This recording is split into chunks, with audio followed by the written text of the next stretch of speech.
ओम शांति।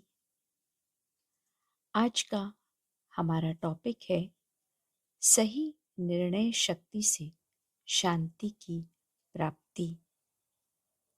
निर्णय शक्ति यानी निर्णय लेने की क्षमता। एक सही निर्णय आत्मा तभी ले पाती है जब अपने सत्य स्वरूप की उसे स्मृति है कि वह एक आत्मा है।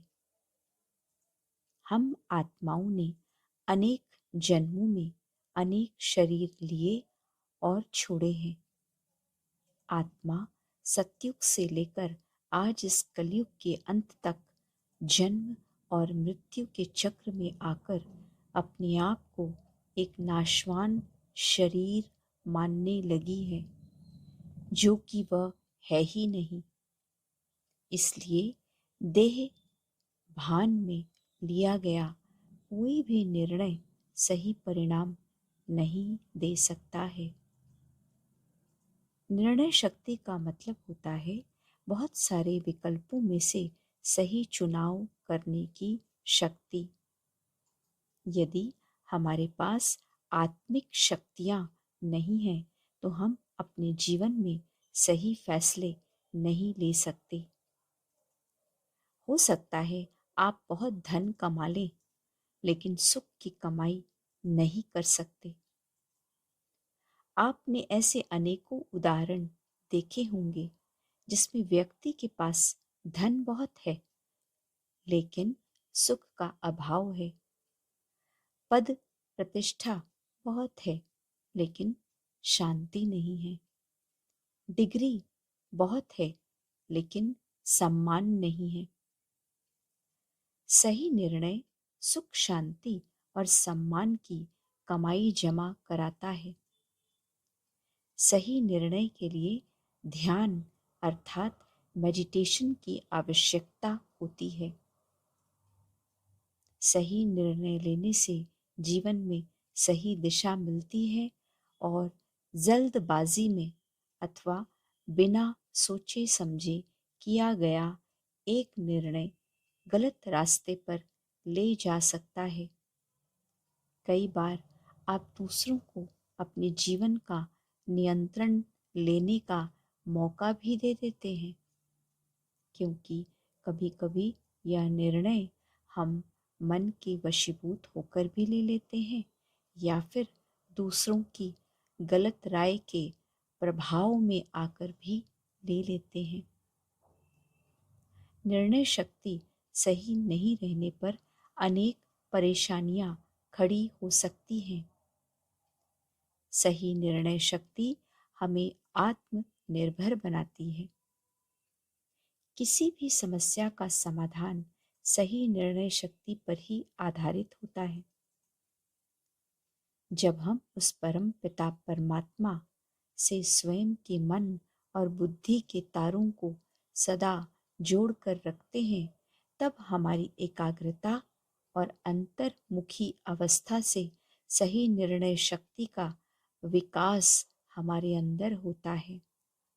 तो आइए एक सुंदर मेडिटेशन अभ्यास के द्वारा सर्वशक्तिवान परमात्मा की अष्ट शक्तियों में से इस छठी शक्ति निर्णय शक्ति को अपने अंदर जगाएं। ओम शांति। डिसीजन यानी निर्णय। संसार में किसी भी व्यक्ति का व्यक्तित्व और उस व्यक्ति की सफलता और असफलता उसके जीवन काल में लिए गए उसके निर्णय को दर्शाती है। आज के संसार में हम कोई भी निर्णय अपने शरीर और शरीर से संबंधित जरूरतों को ध्यान में रखकर ही लेते हैं और ऐसा करते समय हम स्वार्थी हो जाते हैं। लेकिन जब हम स्वयं को आत्मा समझकर निर्णय लेते हैं तो यही शक्ति आत्मा की उन्नति का आधार बन जाती है। जिस तरह रोटी, कपड़ा और मकान इस शरीर की आवश्यकता है, ठीक उसी प्रकार आत्मा की आवश्यकता है सत्य ज्ञान। सत्य ज्ञान, परमात्म ज्ञान, गुण और शक्तियां जो आत्मा की उन्नति करते हैं। जो व्यक्ति आत्मा उन्नति को सर्वोपरि रख महान और पुण्य कर्तव्य करता है, विश्व के कल्याण के अर्थ अपने जीवन को किस दिशा में ले जाना है, इसका निर्णय लेता है। ये निर्णय उसे महात्मा बनाता है, पुण्य आत्मा बनाता है। आत्मा ने तो ये शरीर रूपी वस्त्र कई बार बदले हैं और अपने कई पूर्व जन्मों के जीवन काल में कई निर्णय लिए हैं, कुछ सही भी और कुछ गलत भी। किसी आत्मा के द्वारा लिए गए निर्णय का परिणाम अगर उसने अपने पूर्व जन्म में नहीं भुगता और शरीर छोड़ दिया, तो भी अगले जन्म में उसे इसका भुगतान भुगतना होगा। सब्र का प्याला मिट गया मेरे अंदर का हर एक छाला। अब ना मैं अमीर हूँ ना मैं गरीब हूँ, मैं तो बस तेरे सबसे करीब हूँ। नशा ये फकीरी का उतरता ही नहीं, तेरा बंदा अब किसी और के आगे झुकता ही नहीं। फकीरी बादशाहत बादशाहत, फकीरी बादशाहत बादशाहत, फकीरी बादशाहत बादशाहत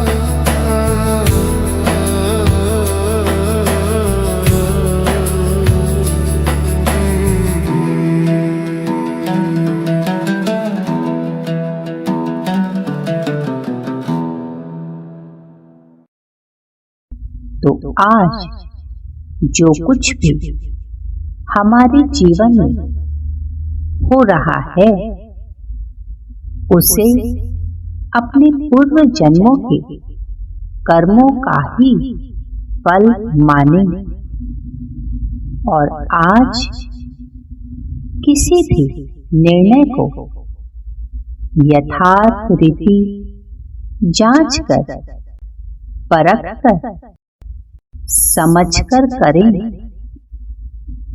क्योंकि आज का संसार जिस भयानक परिस्थिति और संकट से गुजर रहा है, वह तो हम सभी देख भी रहे हैं और समझ भी रहे हैं।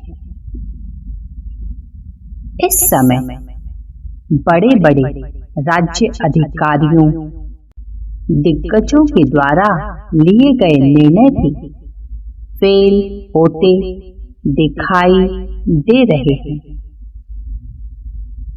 आज के समय उसी व्यक्ति का निर्णय सही हो सकता है, उसका सुखद भाग्य बन सकता है। झूठी काया झूठी माया,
जो उस सत्य पिता परमात्मा की छत्र छाया में सदा है। परमात्मा ज्ञान को अपने जीवन में आत्मसात कर रहा है, तो आइए लिए चले अपने आप को उस सर्वशक्तिवान ज्ञानदाता, गुणदाता, भाग्य विधाता परमेश्वर की शरण में। स्वयं को अनुभव करें उस सर्वशक्तिवान पिता के घर में। सुनहरे लाल प्रकाश की शक्तिशाली दुनिया, जहां मेरे ही समान मेरे आत्मा भाई मुझे सितारों की तरह जगमग करते दिखाई दे रहे हैं। मैं आत्मा अपनी निराकार स्थिति में अपने सामने उस निराकार ज्ञान सूर्य परमात्मा को देख रही हूँ। मैं आत्मा अपने पिता के शक्तिशाली प्रकाश के नीचे विराजमान होकर स्वचिंतन कर रही हूँ। अपने जन्मों जन्मों के लिए गए गलत निर्णयों का अपने पिता के समक्ष प्रायश्चित कर रही हूँ। क्षमा मांग रही हूँ। मैं अपने सच्चे पिता से ये वायदा कर रही हूँ कि हे मेरे पिता परमात्मा, मैं आज से और अभी से कोई भी निर्णय आपकी श्रीमत के आधार पर ही लूंगी। आत्मिक स्थिति में स्थित होकर वही निर्णय लूंगी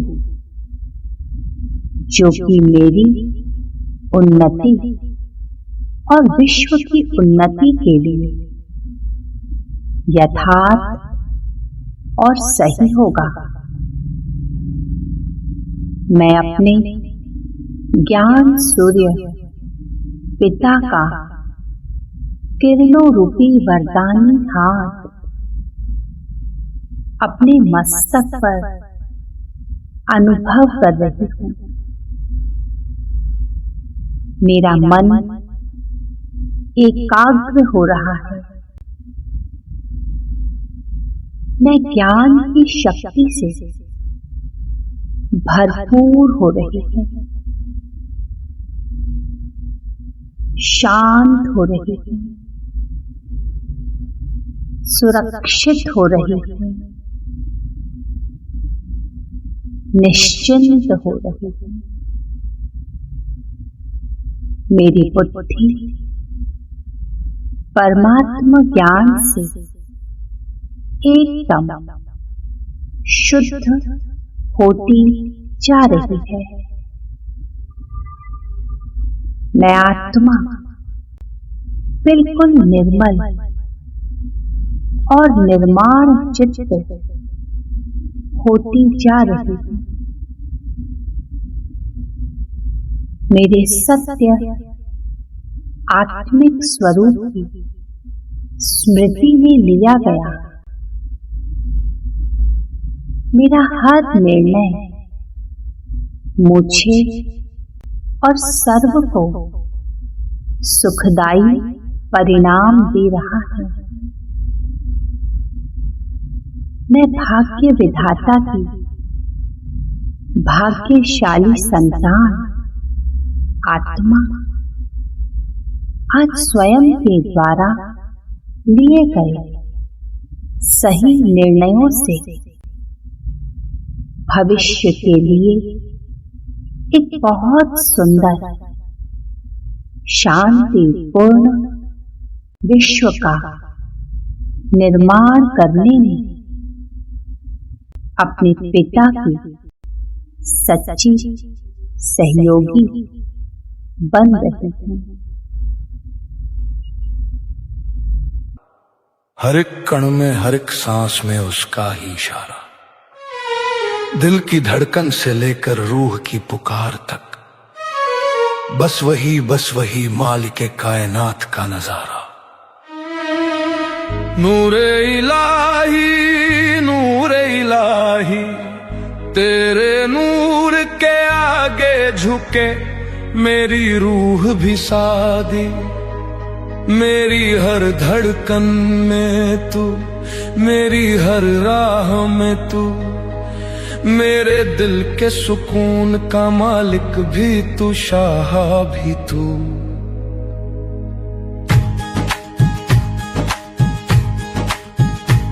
ऐ खुदा तेरा करम कितना बड़ा यहाँ, तूने मिट्टी में भी छुपा दिया अपना जहां, तूने खुशबू दी फूल को, रोशनी दी चांद को, सजदा ना करूं तो क्या करूं, जब दिखे तू चारों। तेरा नाम लिख दूं मैं हवा के हर झोंके पे, तेरी रहमत रख दूं मैं अपनी हर धड़कन के रोक पे। तू ही शाहे मदीना, तू ही रह बड़े सच्चा, तेरी रहमत के आगे सब साया है कच्चा, तेरी जात के आगे तमाम जहां फना, तू रहा तू है तू रहेगा बस तू ही खुदा। इश्क इलाही जिस दिल को छू जाए, उस दिल को फिर किसी और मोहब्बत की तलब ना आए। मेरे आका मेरे मालिक मेरे परवरदिगार, मेरी रूह का सफर शुरू होता है तेरे दीदार से हर बार, तेरी रहमतों का सिलसिला खत्म नहीं होता, तूने दुख में भी सुख में भी अपने बंदों को कभी तन्हा ना छोड़ा। तेरा करम बरसता है जैसे रहमत का साया, जिसे भी तू चाहे उसे बना दे तू अपना साया। हमने तुझसे मांगा तो तूने दे दिया, हम भूल भी गए फिर भी तूने दिल का हाल समझा दिया। तेरी राहों में जो आ जाए वो फिर खो नहीं सकता, तेरे नूर की चिंगारी बुझकर भी जलती रहती है सदा। तेरी कुरान की हर आयत में एक समंदर छुपा है, जिसे डूब कर पड़े वो फिर गमों में कभी डूबता नहीं। तेरे रसूल की सीरत में वो नूर है वो रोशन है, जो पत्थर दिलों को भी मोम कर दे पल में। सुबह का उजाला भी शाम का सुकून भी तेरे करम की लिखावट है मेरे मौला। ओम शांति शांति शांति। खुदा के नूर से रोशन है ये जहां सारा,